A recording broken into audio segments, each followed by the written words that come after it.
It has been clearly established through many sources, including the federal government itself, that the El Toro Marine Corps Air Station in Irvine is a deadly, cancer-causing hazardous waste arena. The Marine Corps and Navy are on a campaign to fight their responsibility toward Marines. Camp Lejeune in North Carolina has made countless Marines sick, and that place is extremely active as a base still. El Toro, closed since 1999, is seething with chemicals once used to clean aircraft, then dumped into the grates. It is in the groundwater, it is in the air, it permeates the very soul of the place.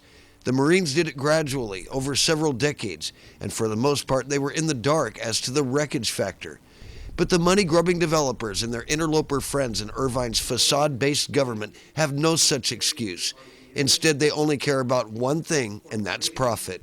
Money's driving this train, no question about it. But you don't want a ticket on the train if you're going to avoid it. It breaks my heart to see the medical dispensary in this condition. It's probably one of the last buildings standing in this whole section of the base here at El Toro. It's radically different from the last time I saw it, which was only maybe 2 years ago. The whole base was still pretty much intact, and you could drive around and see the different things. They've got it blocked off, gated off. They have a college campus established here now, very close to the area where I was located as a Marine, and that is the prime area for the TCE contamination.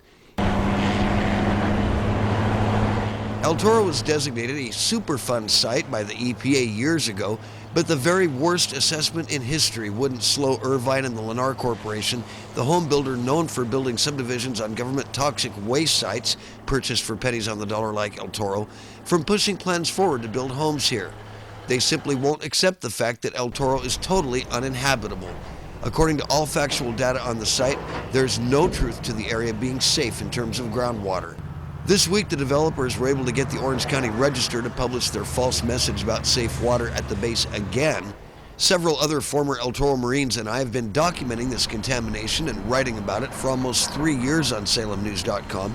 Two of those former Marines, Robert O'Dowd and John Aldrich, know the chemical TCE, trichloroethylene, was never designed to be in contact with human beings. It is deadly. My exposure to TCE was that when the weather was right and they were ready to finish off the planes, they would take the F9Fs and the F4s out, and then they would, after they had sandblasted them, they would high pressure spray them with TCE, and there'd be this big explosion of this kind of a green, sickly mist out there.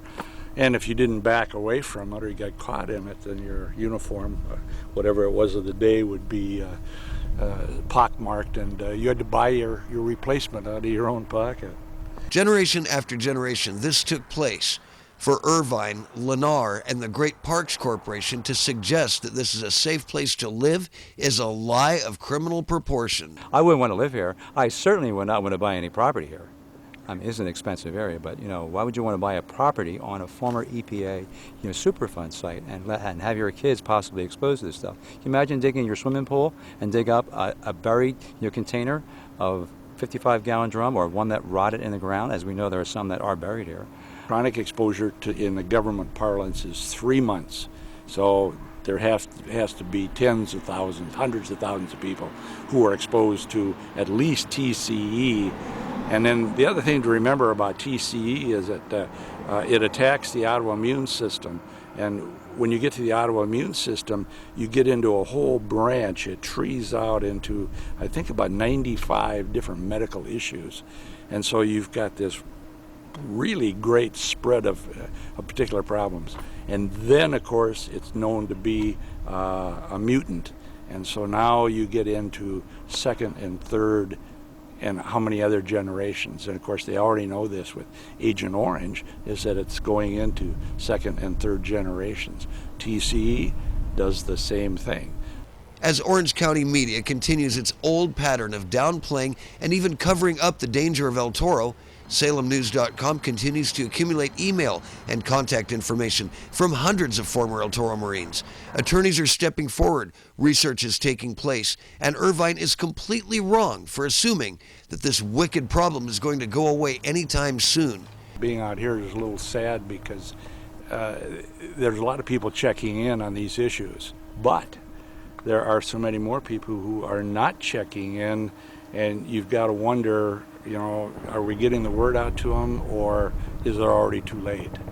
And that's the sad part, is that for many people, it's probably too late.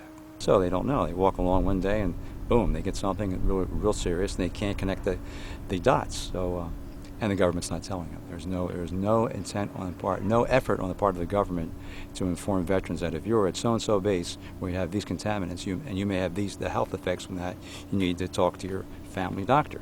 Nothing. This ruin of a Marine Corps base is a silent reminder of the tactics of the city of Irvine, Lennar, the Great Parks Corporation, and the tragic treatment of the American veteran overall. And that is only the beginning of the story of El Toro. There is not an ounce of truth to any reports of water around the base being non-toxic. At the former El Toro Marine Corps Air Station in Irvine, California, I'm Tim King reporting for SalemNews.com.